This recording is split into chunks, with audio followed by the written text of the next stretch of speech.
하나님의 말씀 함께 보겠습니다. 이사야서 40장 31절입니다. 구약성경 이사야서 40장 31절 말씀 봅니다. 오직 여호와를 앙망하는 자는 새 힘을 얻으리니 독수리가 날개치며 올라감 같을 것이요 다른 박질하여도 곤비하지 아니하겠고 걸어가도 피곤하지 아니하리로다. 아멘. 찬양대의 찬양으로 하나님께 영광을 돌리고 함께 화답하면서 은혜 나눕니다.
아멘.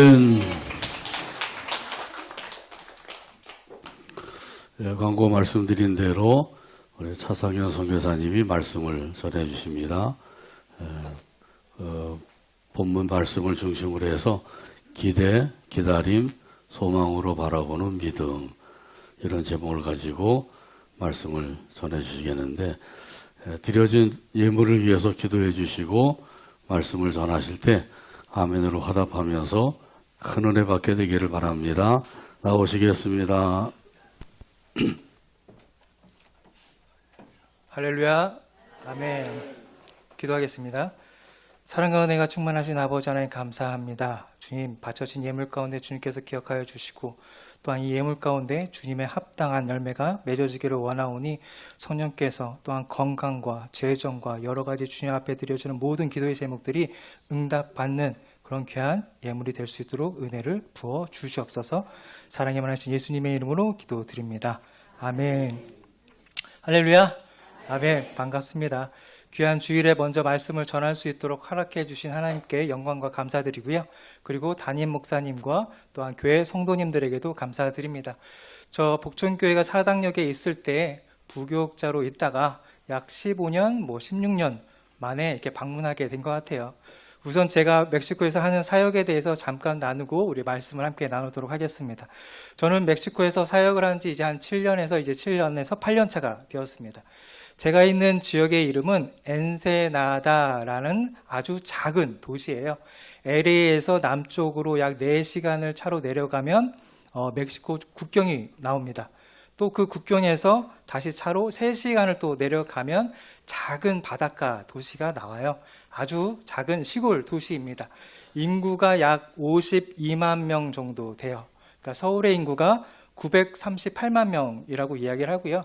인천 인구가 300만 명 정도 되니까요. 거기에 비해서는 굉장히 작은 도시죠.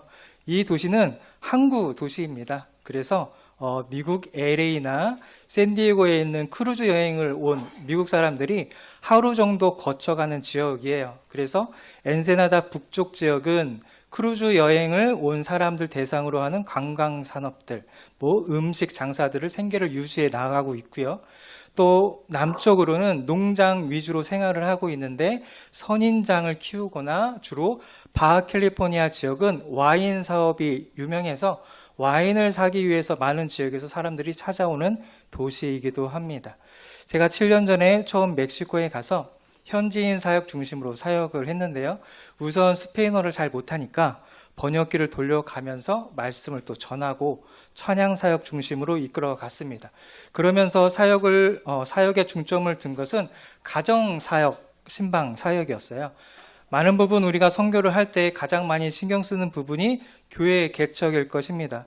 멕시코에서도 교회 개척은 선교사님들로 인해서 많은 부분 이루어지고 있고요. 또한 지금도 교회 개척은 또 계속 이루어지고 있는 사역 가운데 하나입니다.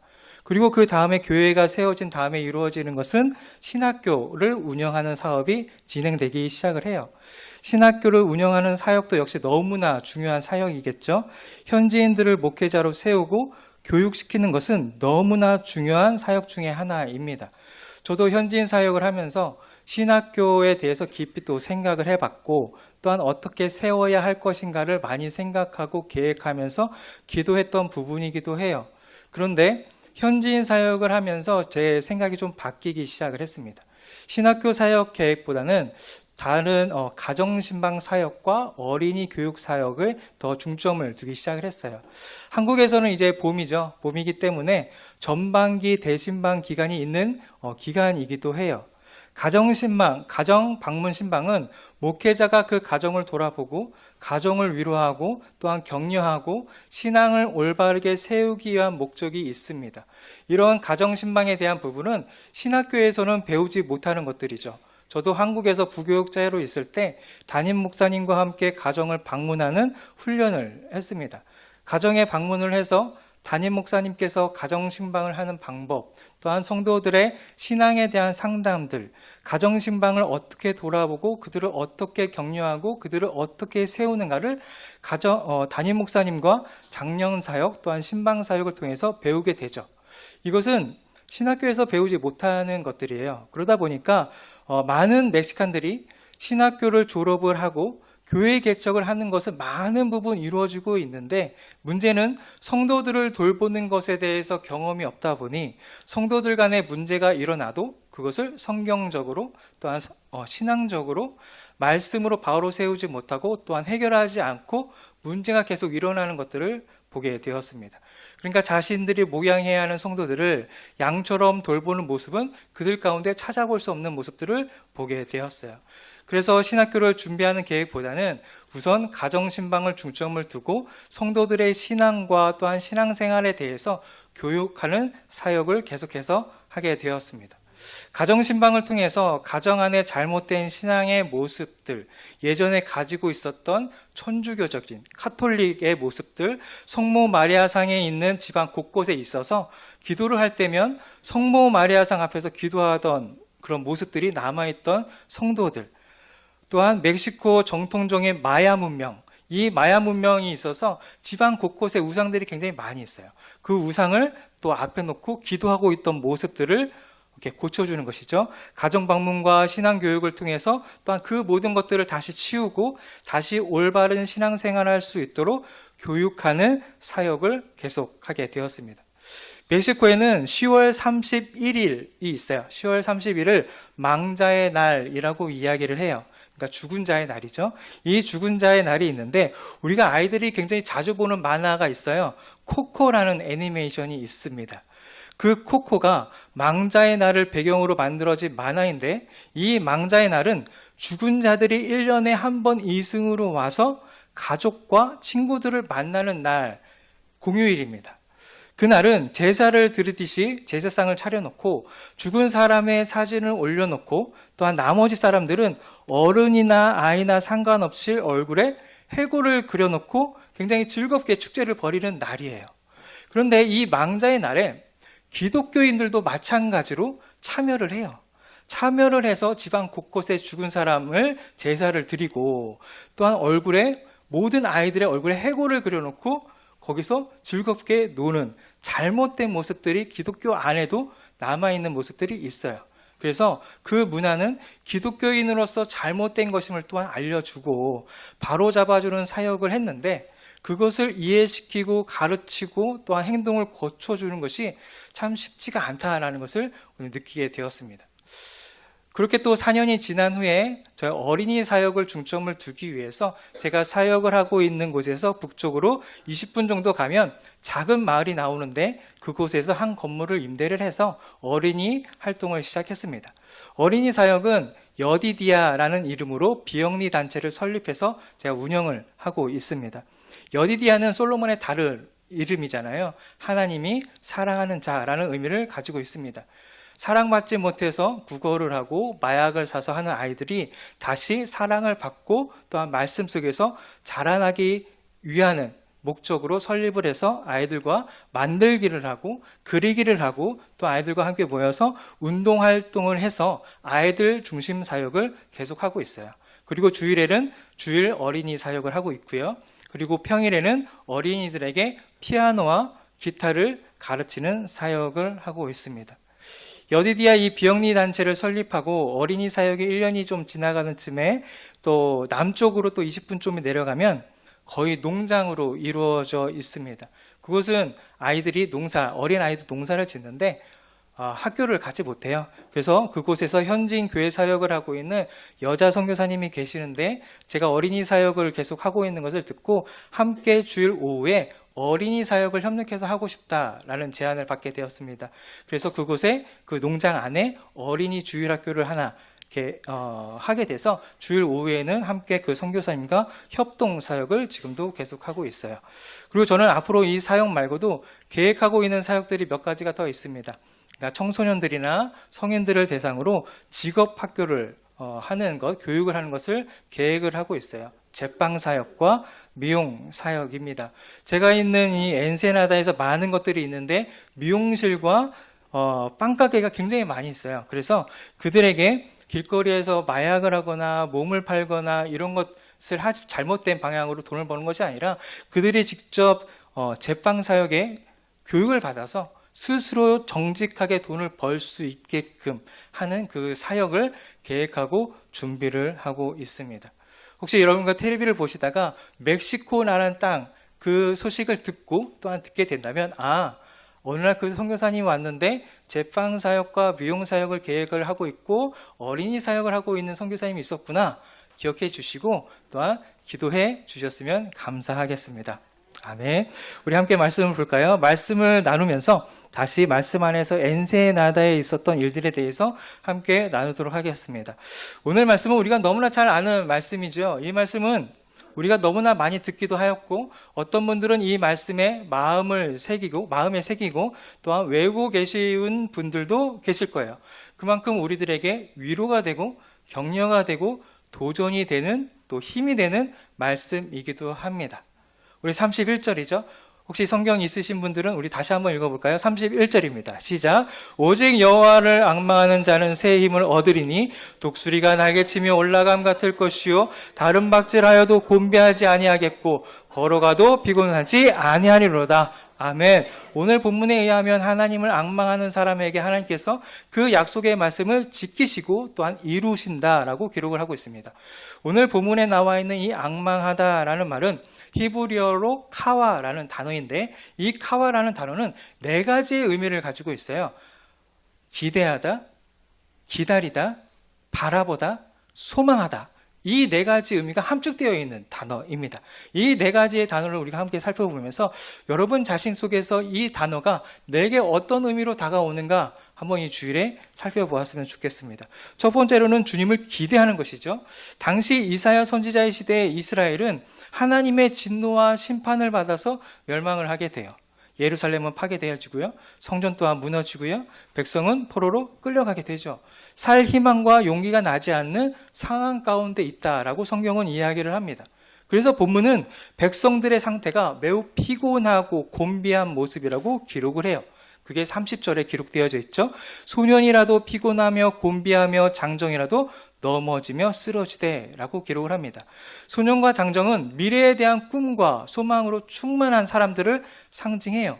그런데 그 소년과 장정이 피곤해서 넘어지고 쓰러져 있다라고 성경은 기록을 합니다. 삶의 기대가 없는 시대를 보여주고 있는 본문이기도 해요.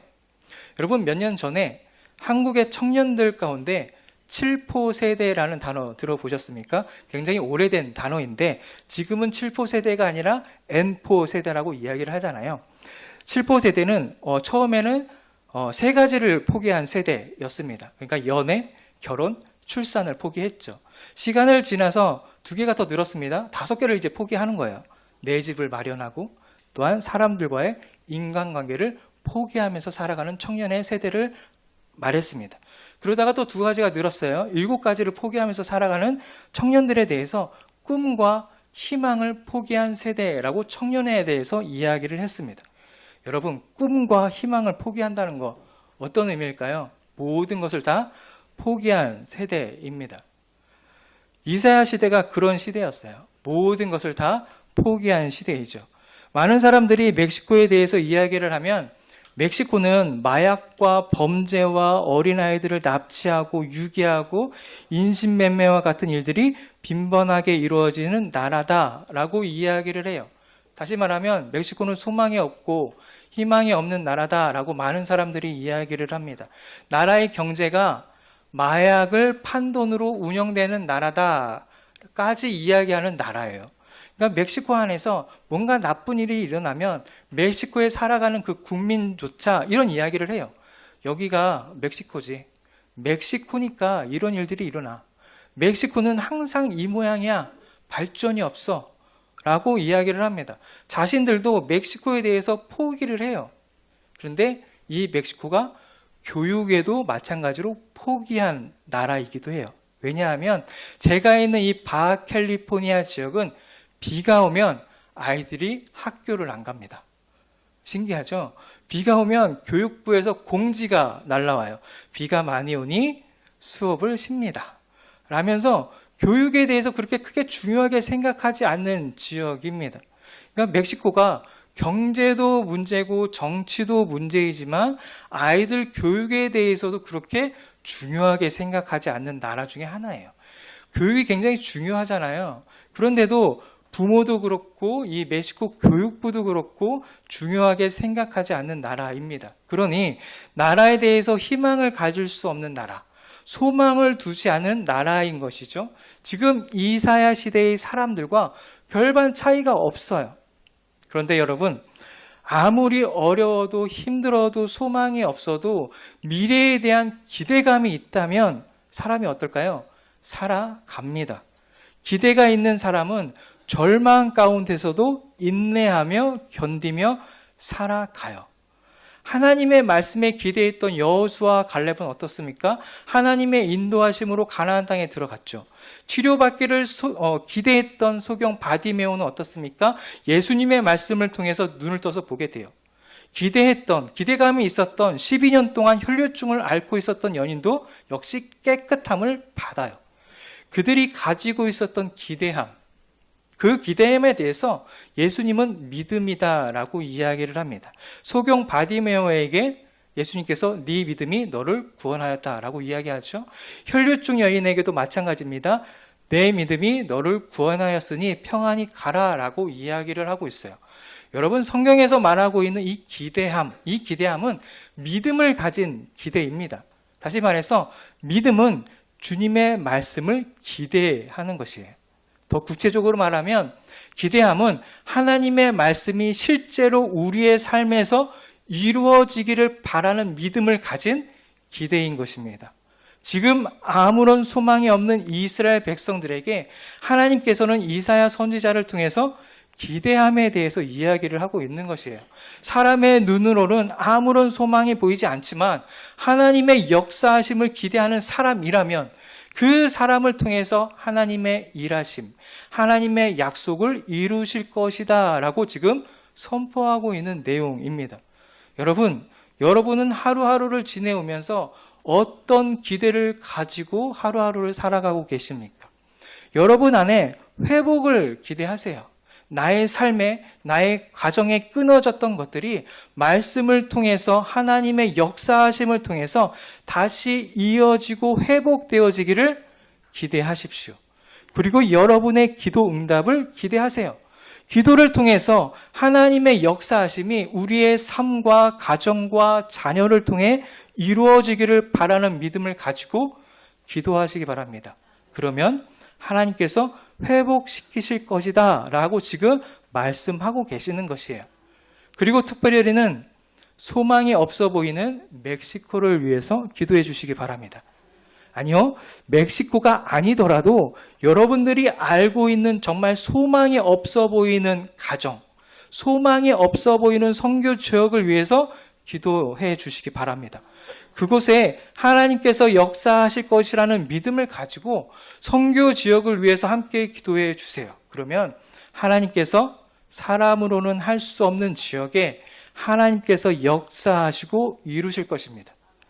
하나님의 역사하심을 기대하는 여러분 삶에 축복의 열매가 풍성하기를 예수님의 이름으로 축복드립니다. 두 번째로는 주님을 기다리는 것이에요.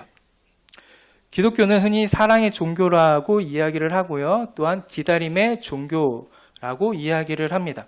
그리고 중요한 것은 하나님 또한 기다리시는 분이라는 것이에요. 이사야서 30장 18절의 말씀에 보면 이렇게 기록을 합니다. 여호와께서 기다리시나니 이는 너희에게 은혜를 베풀려 하심이요 일어나시리니 이는 너희를 긍휼히 여기려 하심이라. 대저 여호와는 정의의 하나님이시라. 그를 기다리는 자마다 복이 있도다. 아멘. 하나님은 오래 기다리시고 오래 참으세요. 왜 기다리십니까? 우리에게 은혜를 베풀기 위해 기다리신대요. 왜 일어나십니까? 우리를 긍휼히 여기시려고 일어나신대요. 그러므로 우리에게 은혜를 베푸시기를 원하시고 또한 긍휼히 여기시는 하나님을 기다리는 자가 복이 있다라고 성경은 우리들에게 말씀하십니다. 우리의 삶을 생각해 보면 기다림의 연속이잖아요. 기다림 없이 이루어지는 일은 하나도 없습니다. 기도하자마자 곧 응답을 받을 수 있다면 얼마나 좋겠습니까? 그러나 응답은 기다림을 필요로 해요. 그러므로 어려움 속에서 하나님께 부르짖어서 기도하는 것도 너무나 중요하지만 하나님 앞에서 인내하며 기다리는 것도 역시 너무나 중요한 것이다라고 우리들에게 이야기를 합니다.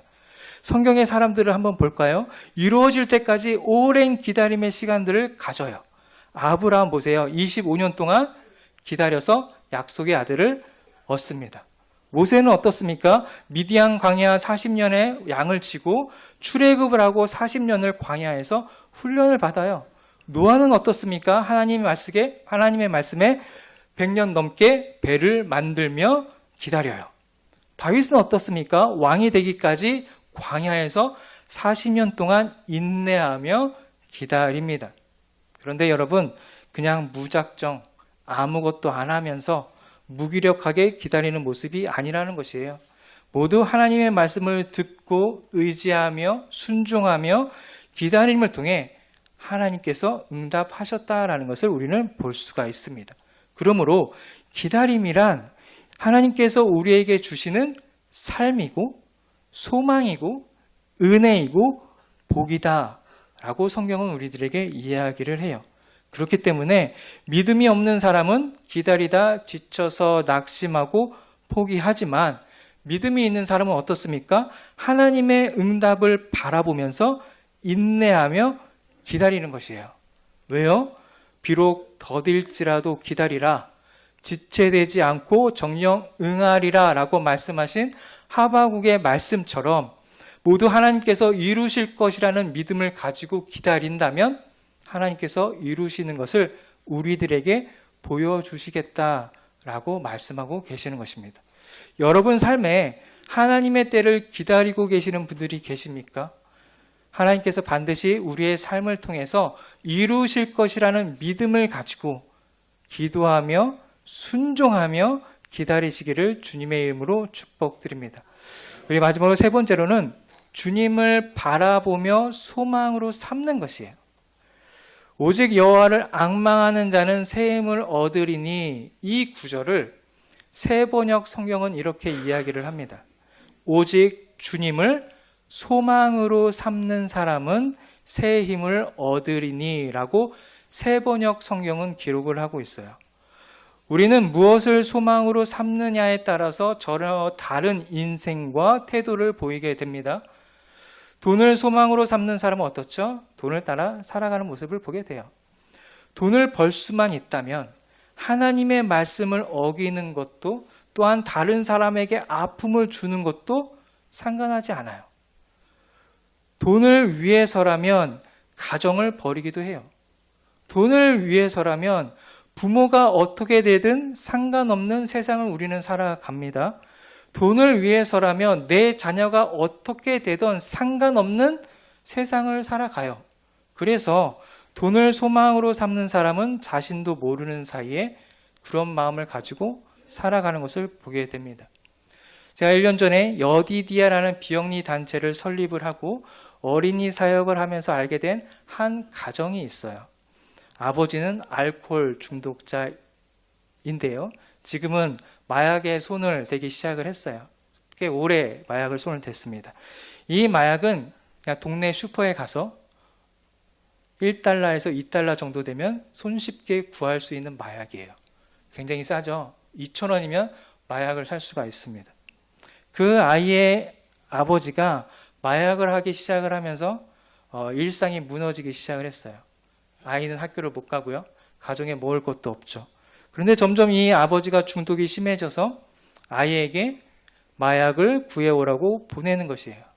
아이가 하기 싫다라고 하면 아이를 이렇게 심하게 폭력을 하는 것이죠. 거기서 폭력을 받기 싫어서 길거리에 가서 마약을 구해요. 가난한 집이라서 2,000원, 1달러, 2달러가 없어요. 2,000원도 없어서 어떻게 하겠습니까? 아이가 구걸을 해서 돈을 얻어서 마약을 사가거나 아니면 도둑질을 해서 사오거나 아니면 또 어떨까요? 쓰레기를 뒤져서 팔 물건들을 얻어서 팔아서 마약을 구해오는 것이에요. 마약을 구하지 못하면 집에 들어가면 폭력으로 아이가 매를 맞기 때문에 그렇습니다. 자신이 마약을 하기 위해서라면 자신의 자녀가 어디서 도둑질해서 구해오던 구걸을 해서 가져오던 아니면 뭔가 폭력을 해서 가지고 오던 그 부모는 상관이 없는 거예요. 왜요? 그냥 마약을 하기 위해서라면입니다. 자녀보다 마약이 우선이죠. 어떤 사람은 마약이 아니고 술일 수도 있겠죠. 어떤 사람은 돈일 수도 있겠죠. 어떤 사람은 취미생활일 수도 있습니다. 하나님이 아닌 다른 것을 소망으로 삼는 사람은 결국 그것 때문에 어때요? 믿음에서 떠나서 파멸과 멸망에 빠지게 될 것이에요. 그래서 시편 115편에 이렇게 기록을 합니다. 우상을 만드는 자들과 그것을 의지하는 자들은 다 그와 같으리로다 라고 이야기를 하죠. 그래서 시편 기자는 우상의 소망을 두지 말고 시편 42편에 하나님께 소망을 두라라고 계속해서 이야기를 해요. 내 영혼아 내가 어찌하여 낙심하며 어찌하여 내 속에서 불안해하는가. 너는 하나님께 소망을 두라. 그가 나타나 도우심으로 말미암아 내가 여전히 찬송하리로다. 아멘. 우리 마음 가운데 낙심하는 마음이 있습니까? 불안해하는 마음이 있습니까? 그 이유가 뭘까요? 시편 42편의 말씀에 비추어 보면 우리의 마음 전부를 하나님께 소망을 두지 않았기 때문이다라고 시편 기자가 이야기를 합니다. 소망을 하나님께 두지 않았기에 그 마음에 낙심하고 불안해한다고 시편 기자는 우리들에게 계속해서 이야기를 해요. 그렇기 때문에 주님 앞에 소망을 두어라 라고 시편 기자는 이야기하고 강조하고 또 강조하고 있는 것입니다. 왜 그렇습니까?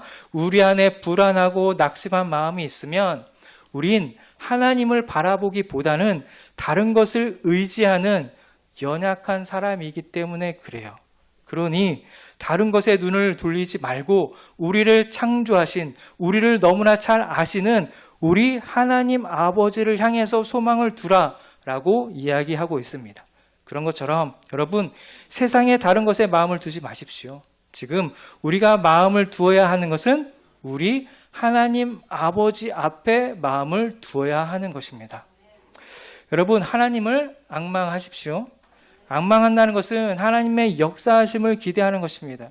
하나님을 기다리는 것이죠. 하나님을 바라보고 하나님께 소망을 두는 것입니다. 그러면 반드시 하나님께서 우리에게 새 힘을 주어서 독수리처럼 날개치며 올라가게 하실 것이고 다른 박질하여도 곤비하지 아니하고 걸어가도 피곤치 아니하게 하실 것이고 슬픔이 변해서 찬송이 되고 고난이 변하여 영광이 되게 하실 것이다 라고 우리들에게 말씀하고 계세요. 세상은 우리들에게 이렇게 이야기를 하겠죠. 봐라, 소년도 넘어졌고 청년도 넘어졌고 장년들도 다 넘어졌어. 세상에는 소망이 없어. 절망과 포기밖에 보이지 않아. 많은 사람들이 다 포기하면서 살아. 너 포기하면서 살아도 누가 뭐라 할 사람 없어. 그냥 포기하면서 살아도 돼. 라고 세상은 우리들에게 이야기할 것입니다.